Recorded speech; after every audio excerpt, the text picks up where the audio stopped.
Welcome to the Self-Isolation Variety Hour. This is the time of the day where we talk about movies that I watched while under quarantine. Technically, where I'm at is not under quarantine is mandatory, but we're kind of in a state of emergency, so I love it. I love this time. It makes me hate everything about humanity because we've kind of planned for this poorly. But let's get away from the COVID-19 stuff and let's talk about a movie I'm very excited to talk about because I wanted to watch this one for a while. I actually wanted to watch it when it came out in 2016, I think. It's called The Handmaiden. It is a South Korean film with some Japanese dialogue mixed in with the Korean dialogue. And I will say this. I just watched Parasite the other day. I really liked Parasite. It's one of those great, fantastical movies that I think a lot of people should see because you'll get a new respect for cinema and acting and just storytelling and visual storytelling in a lot of ways.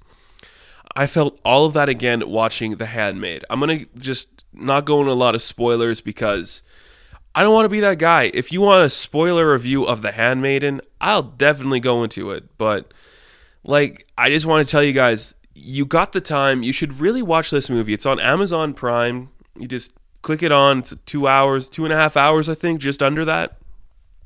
The basic premise is there is this quote-unquote wealthy man who pretends to be a count who is trying to impress the heiress to this wealthy author's fortune, and he wants to marry her, but in order to do that, he needs to get information on the girl and plant somebody in there to help him be talked up. So somebody he knows becomes the woman's handmaiden, and from this spirals a story of love, of passion, of compassion, of just believing in yourself and doing what you want. I will say this, though, before we get into a little more of what's happening. It's a sexual movie. It is very softcore porny. It is very sexual in its nature and kind of gratuitous sex, but it never explicitly becomes intense or scary in the way the sex is presented or the way the love or romance is presented. I think it's beautiful in the way the gratuity is shown, because I do think, I say gratuitous, what I mean by gratuitous is there are times when you're watching this where they go a little more than I think they need to. Maybe explain that. So the author, who is this wealthy man, he likes porno books.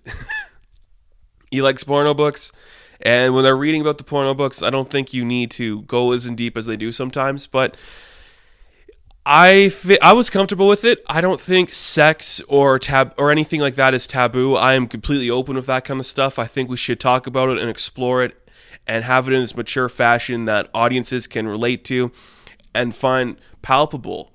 And I think it did a good job with that. I will say, if you are a stuck-up person, you're probably not going to like this because you'll just see this as something that is gratuitous and lazy because there's, nudity and sex and it's doing certain things with certain characters that you'd find in a porno. So if that's going to bother you, don't watch it. But if you could get past that and you could see the actual beauty that lies in two of these characters finally coming to terms of who they are sexually and experiencing their pleasures together in this mature and satisfying way, that is an actual resolution to their characters from the beginning we see them to where they end up. I think it's beautiful, and it is kind of romantic, and it's just one of those things that once you get used to it, once you understand the kind of movie you're watching, once you get past this is a sexual, raunchy movie, you'll be fine. And you'll see the beauty behind it, and it'll stop being gratuitous or raunchy for you. It'll just become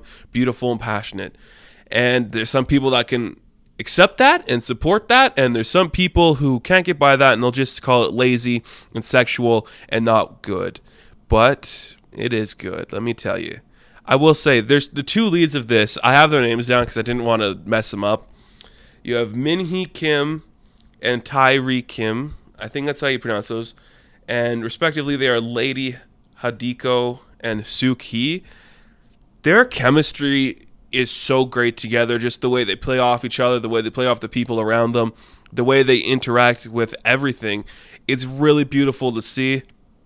I don't know if I've seen anything else with them in it, But I'm in kind of this kick where I want to see more foreign films. And I figured if I got the time, I'm going to start doing that. But I just love the way they look. The costuming is so good in this movie. And I don't really talk about the costuming in a lot of stuff. But man, just the way the costumes look and the sets look, it's all beautifully done. The chemistry between the actresses is very believable. And it comes off very natural. And there's a lot of really cool twists and turns in this movie that I wasn't expecting. Like I said, I didn't go into this movie knowing what was going to happen. Turn into a sexy kind of movie, I'm comfortable with that. It does some turns that kind of infuriated me, and then does some other turns that made me happy. Like I was like, oh, why are you doing this? I don't want this. But then they did another kind of twist and turn going there. I'm like, okay, now I'm comfortable with what's going on again. I like where this is going. It's a very good movie, guys. And I know a lot of people may not like the subtitles, but this one just blows by really fast. Like, it's 2.5 hours, but it doesn't feel like 2.5 hours.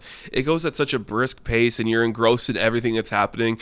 It doesn't help that it's kind of sexy, okay? It definitely makes it better. And I'm not saying that in like, it's only good because there's nudity. You take away the nudity from this movie, you take away the sex, it's still as good and it still holds up because the relationships are believable. The acting is believable. Everything that we see and happening in here is really good and interesting. I love this movie. I haven't loved a movie like this in a long time.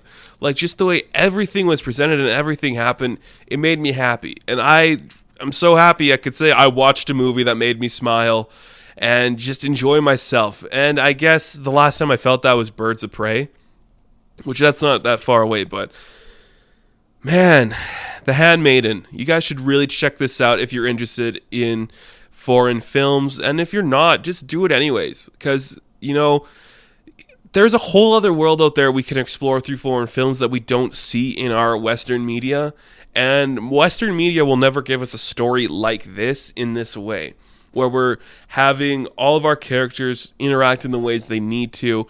And look, Western media will never have a sexy movie about adult fiction this way. And it's kind of a shame, because this kind of stuff is just really interesting. And director, let's see the director's name. I know I should have maybe thought of this before, but guys, I'm not Korean. I don't really know the names. So, Shang-wook Park, I think that's how you say the director's name. Did he do Old Boy? I think he did Old Boy. That's a great one too. Watch this movie, The Handmaiden. It's on Amazon. Just check it out, guys, and experience the joy of watching this kind of film.